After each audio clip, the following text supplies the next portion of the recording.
हमारा भी तो कोई हक बनता है या नहीं? बिल्कुल बिल्कुल।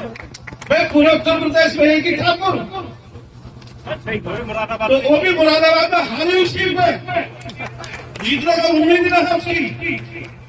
तो इसलिए आप लोग रोल मचाने से ज्यादा कोई फायदा नहीं है। चुप डालो वोट और डलवाओ लोगों से। आपके साथ है तमाम मुसलमान। 6 बजे आप इस बात की चिंता मत करो। और हमको तुमसे अलग थोड़ी है। महाराणा प्रताप हो, राम पुरुषोत्तम है, वो राम सबके हैं, तुम्हारे थोड़ी है। गौतम बुद्ध नगर के खुर्जा विधानसभा क्षेत्र के अरनिया में जुटे राजपूतों के साथ आए अन्य बिरादरी के भी लोग। बसपा उम्मीदवार राजेंद्र सिंह सोलंकी को जिताने का लिया निर्णय। ठाकुरों का गढ़ कहे जाने वाले अरनिया ब्लॉक, जो कि खुर्जा विधानसभा क्षेत्र में आता है, आज यहां क्षत्रिय महापंचायत का आयोजन किया गया, जिसमें क्षेत्र के सभी क्षत्रिय एकत्रित हुए और भाजपा के विरोध में वोट करने का निर्णय लेते हुए कहा कि पूरे देश में भाजपा क्षत्रिय विरोधी कार्य कर रही है, क्षत्रियों को सम्मान नहीं दिया जा रहा है, जिसके चलते अब हम अपने क्षत्रिय भाई को वोट देंगे। क्षत्रिय पंचायत में क्षत्रियों के साथ साथ ब्राह्मण, त्यागी, जाट, मुस्लिम समेत अन्य लोगों ने भी हिस्सा लिया। सभी ने एक सुर में बोलते हुए कहा कि हमें अपने क्षत्रिय भाई राजेंद्र सोलंकी को जिताना है। उपस्थित वक्ता सत्यप्रकाश शर्मा ने कहा कि क्षत्रिय का काम है सभी की रक्षा करना, इसलिए राजपूत प्रत्याशी को जिताना आवश्यक है। अन्य वक्ताओं ने अपने भाषण में राजपूतों से अपने सम्मान को बचाने की बात करते हुए राजपूत प्रत्याशी को जिताने का आह्वान किया।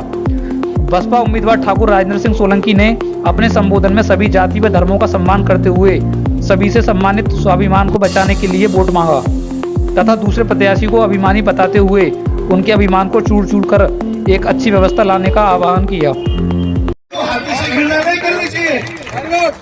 हाथी तो हमारी शान है, रजवाड़े की शान है, तो इसलिए हाथी हमारा है। अगर कहीं चला भी गया तो कोई दिक्कत थोड़ा ही है। तो हम लोगों को ये सुनहरी मौका मिला है ठाकुर समाज को। मेरे कान खोल के सुन ले ठाकुर समाज। इसके बाद और इसके पहले कोई तुम्हें ऐसा चांस नहीं मिला था, इसलिए मुसलमान तुम्हारे साथ है। कोई बाहर से नहीं आया है, रुफूजी नहीं है मुसलमान, हिंदुस्तान का है। हिंदुस्तान की जमीन से पैदा हुआ, हिंदुस्तान में मरेगा, कहीं दूसरी जगह नहीं जाएगा। ऐलान करते हैं बड़ी आम बात से, मर के भी नहीं जाएंगे हिंदुस्तान से। करते हैं जो गरीबी मिटाने की गुफ्तगू, सोना निकल रहा है उन्हीं के मकान से। क्षत्रियों की पंचायत है पर मैं ब्राह्मण, कोई दिक्कत ना। अब सोचे ब्राह्मण कैसे आया?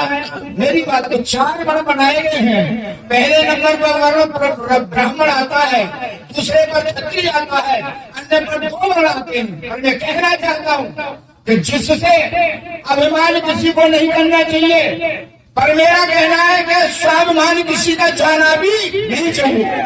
इसलिए ये क्षत्रिय हमारी वर्ण व्यवस्था में मर्यादा का रक्षक है। अन्य तीनों जितने भी हमारे वर्ण है, इनकी सबकी रक्षा करने वाला क्षत्रिय है। राजेंद्र सिंह सोलंकी जी, आप संघर्ष करो और हम भी तुम्हारे। ये समाज वो समाज है जो समाज को दिशा देता है। ये समाज वो समाज है, अगर आप 2 रोटी खा रहा है, कोई भूखा आगे आ जाता तो 1 रोटी निकाल कर दे देता, बेटा तुम खा दे, भूखा मत है।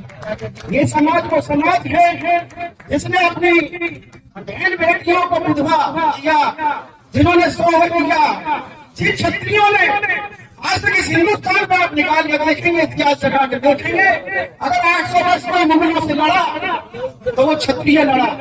तो ये व्यक्ति कह नहीं सकता इस देश की राष्ट्र की मान भान शान अगर किसी ने बचाई तो वो राजकुमारों ने बचाई, और आज वही राजपूत सड़क पर विकास से ही बदतर स्थिति आप लोगों की हो रही है। आज हमारे समाज के भूखा जा रहा है और ये सम्मान और अभिमान की लड़ाई है। 2 दिन पहले तक मुझे ये कल्पना भी नहीं थी, बीएसपी के लोग भी बैठे हैं कि राजेंद्र सोलंकी चुनाव लड़ेंगे। आज मुझसे कहा कि कल आपको 10 बजे मायावती जी से मिलना है, 4 बजे शाम को, मुझसे कहा गया। मैंने कि 11 बजे से पहले तो लखनऊ भी पहुंचे, हम 4 से 11 बजे लखनऊ पहुंचे। अगले दिन बहन मायावती जी से मिला, मेरे बारे में क्या जानती थी मुझे जानकारी नहीं है, किसी और ने जानकारी दी होगी।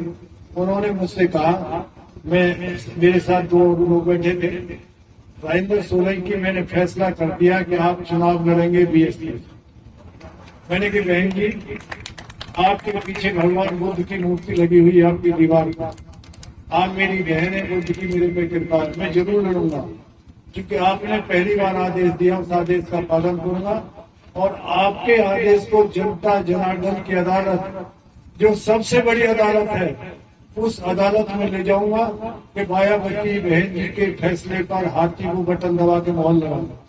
ये मेरा काम है। घमंड किसी का नहीं रहा। रावण से बड़ा विद्वान दुनिया में कोई नहीं हुआ और रावण को ये पता था कि तुम घमंड करोगे तो भगवान राम के बाण से मारे जाओगे। त्रेता में भगवान राम जो आए थे, अपना काम जब पूरा करके जाने लगे, वो आए थे राक्षसों का वध करने। शिवरी जैसे माँ के झूठे वेद खाना, ये कोई प्रतीक है, ये इस बात का प्रतीक है जो हम कहते हैं कि शिवजी के झूठे वेद खाने का मतलब क्या होता है कि हम गरीब के यहाँ भी भोजन कर सकते हैं, हम उसका अन्न खा सकते हैं, हम उसका पानी पी सकते हैं। ये भगवान राम ने त्रेता में कर दिया था, इसलिए वेद खाए। भगवान राम को ये पता नहीं था कि उसके बच्चे कहाँ रह रहे हैं। महर्षि वाल्मीकि के आश्रम में सीता जी रही, लब उसका जन्म आश्रम में हुआ। सीता जी चक्की चलाती थी, दूध गरम करती थी। साक्षात्कार देवी राम की पत्नी महर्षि वाल्मीकि के आश्रम में, वो इसलिए